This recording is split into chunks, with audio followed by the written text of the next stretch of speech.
Merry Christmas, you filthy animals. I'm gonna leave you a lump of coal in your stocking this year and give you a movie that came out that a lot of people seem to be praising, especially a particular fan base. Now, those of you that do know, I was not a huge fan of the first one, of the first Five Nights at Freddy's movie. But I do understand why people like it. And you're probably gonna come after me and say, oh, Tristan, you're just not a fan of the games. You're just not a huge fan, you know? This movie's made for the fans. And this is where I'm gonna tell you to shut up and say, you're absolutely wrong. Because guess what? I am a fan of these games. I feel like they are. Five Nights is a pretty fun game series. The lore and the story is all over the place, but you know what? I find some enjoyment out of the game series overall. So when the movie adaptation, the first movie, was announced, I was pretty excited because there is good stuff that could work for a movie. And unfortunately, the first movie turned out to be such a stinker that I literally could not fathom why it was being glazed. But the more I watched it, the more I just kind of gave it time. I do understand why people enjoy it. But I do not understand how people enjoy this one. Now, this one, I'm not going to add any type of clips or any type of jokes. I cannot fathom the fact that the game creator wrote this script and then published it and sent it out and filmed his story and released this absolute terrible freaking blemish to exist. Because hold on to your butts, ladies and gentlemen. This one is a doozy of a bad movie. So without further ado, because I don't want to talk about this movie any longer than I should, first things first, I will admit, I rewatched the first movie in prep, well, I'm going to use air quotes here because, well, actually, yeah, in preparation of, Five Nights at Freddy's 2 releasing, because, like I said, I wasn't a huge fan of that first one. I understand why people like it, but I kind of just, went with the flow a little bit. It's like, maybe it's not for me. Maybe I've just grown older. Maybe I've become more cynical or maybe more mature. I'm sorry to just throw that shade at the Five Nights at Freddy's fans, but I'm sorry. Both experiences at the theater, I felt like I was in a room full of people with furry addictions. I felt like I was in a potential, furry porn addiction theater just being in this auditorium. No shade towards the fandom or anything, but that's just how I truly felt. So I'm just going to leave it at that. So just like the first movie, this movie doubles down on what... So if you really hated the first movie, you're definitely not going to like this one, because this movie doubles down on everything that the first movie was. But I will admit, this movie is a step up from the first movie. Somehow, but yet it actually embraces on being a more of a fun, bad time. I'm not sure if that makes more sense. The first movie kind of felt boring with a lot of sequences, especially with... And I felt like they dragged a lot of scenes out. At least this one feels a little bit more horror, but, again, this movie feels like it is failing on any type of front on being a movie. Like I said, though, I did go and see this movie in the theater and on opening night, no less, because, like I said, even though I wasn't a huge fan of that first movie, I do understand why people enjoy it. And to some extent, even though I am far from a fan of the first movie, I still watch it just on the, basis of just going like, okay, it's a bad movie, but it's at least somewhat trying to be entertaining, and it has some, pretty memorable, cool moments. And this movie, I will say, blows the first one out of the water in the best, worst way possible, if that makes sense. Because this movie is at least a little bit shorter. This movie moves so quick, but yet, it feels slower, but it feels wildly fast. And I'll get into the ending in just a little bit here, but this movie is, under 2 hours, and yet it felt like an hour. It felt like legitimately 45 minutes to 30. It felt very, very short, but yet long at the exact same time. There are so many weird editing choices that moved the movie at a weird place where it felt like it dragged, but then it like cut to like a completely different scene and it moved really quick in terms of editing that you're just like, oh, we're already here. And yeah, so that was bizarre. I will say the animatronics, as always, look great. I will admit the sets, the overall design of everything. I mean, there is even a scene where it shows off the office that looks exactly like the second game. And I mean, the crowd was going wild. I mean, just over the office design. They're like, oh my god, that's the same office from the second game. And I'm just like, I know. I played the second game. I've watched Markiplier's videos at that age when I should not be watching Markiplier videos, but yet I was. Yes, it looks exactly like The Office from the games. It's almost like we're watching Five Nights at Freddy's. So God forbid it looks exactly like the games. But I don't know. Just a small type of funny moment that I had in the theater that I was just like, why are people going nuts over this? But granted, it is cool. And like I said, just so I can erase all that, what I've said and everything, let me make this clear. The animatronics, the sets look great. Everything about it looks great. My biggest issue is, it's going to sound pretentious of me, is the story. And this is where I'm going to say, and this is what I mean when this movie deserves more and should have a good story. I mean, look at the Sonic movies, for example. That's a pretty good story, and it's got 3 successful movies.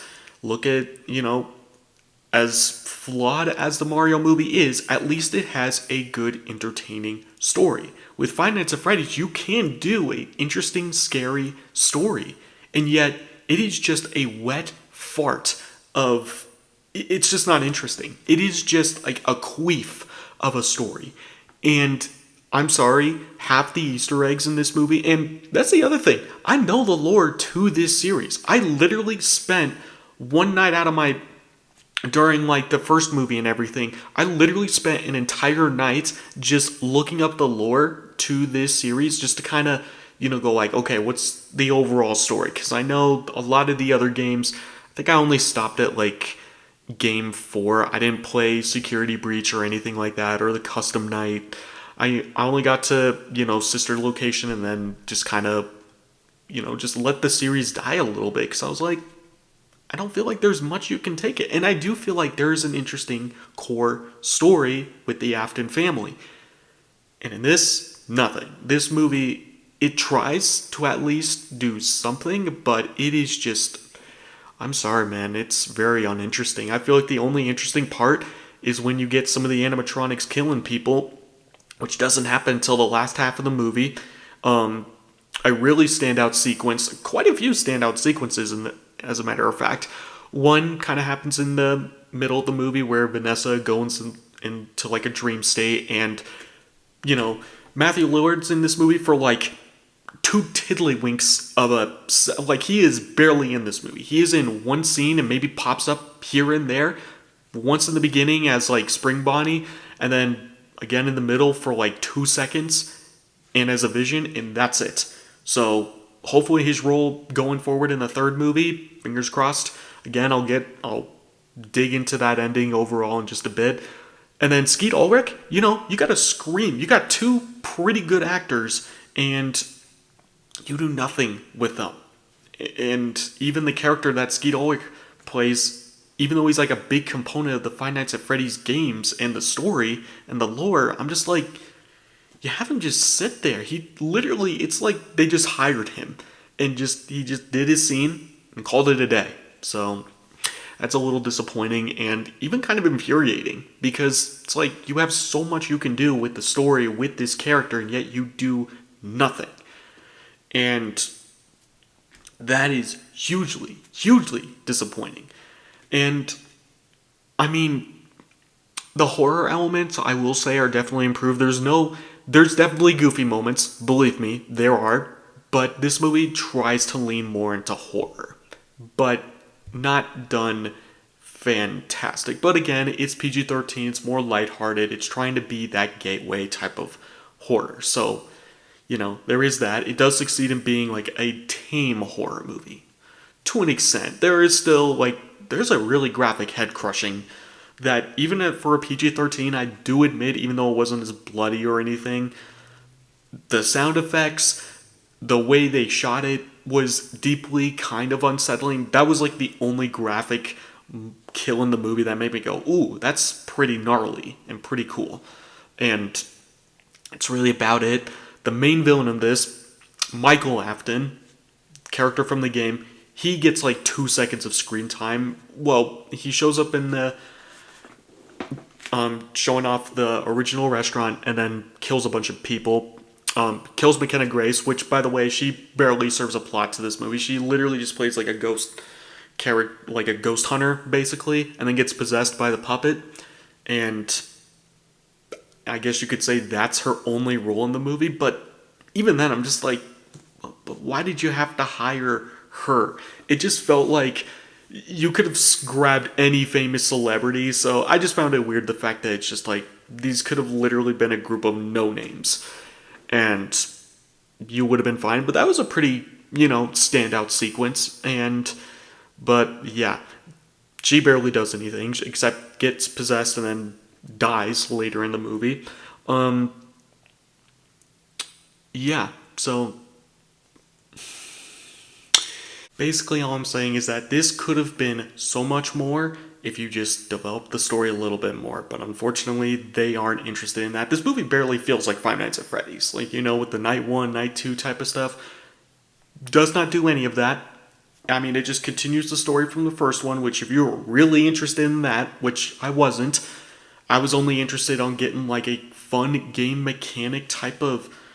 And this movie does that really, in my opinion, fairly well with the, withered animatronics and Mike being in the office and trying to like fend off the animatronics. It's cool to see like the game mechanics being used in the movie. But again, it's used for like 20 minutes, maybe even less. Honestly, it's probably used for like 10 minutes before just going rushing. I mean, this movie just speed runs to the climax, and the climax was so incredible. This is when I say this is like the funniest bad movie I've ever seen in my life, because even though me and my buddy were watching this together in the theater, it has an Avengers Endgame moment where the old animatronics literally pull the new ones and just like absolutely, beat their ass with them.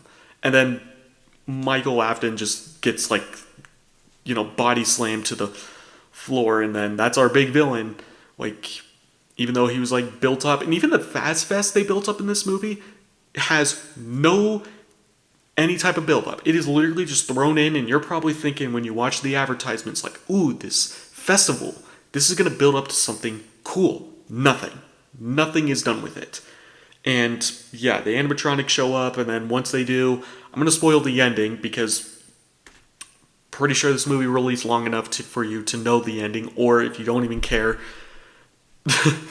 then spoiler warning, I guess. Yeah, at the end when the animatronics die, basically the ghost kid that from the first movie just shows up to Mike and go like, "Hey, I can't protect you anymore from, William. He's gonna come back even more powerful than ever," setting up for Springtrap, obviously, and admittedly, and then Vanessa gets possessed by the puppet by the end, so you get that set up for that character and everything, and then the movie just ends quite abruptly. So kind of a weak ending, in my opinion. Not even kind of. It is a weak ending. It's a very shitty ending.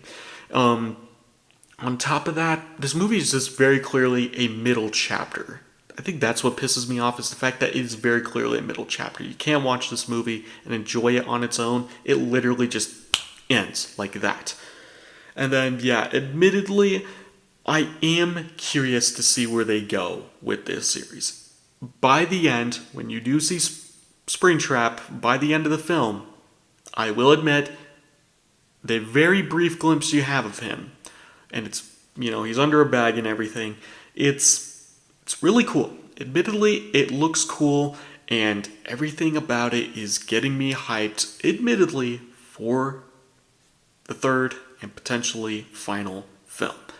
I don't have any expectations, though, for the third film. Let's be honest, it's going to be exactly like the first two.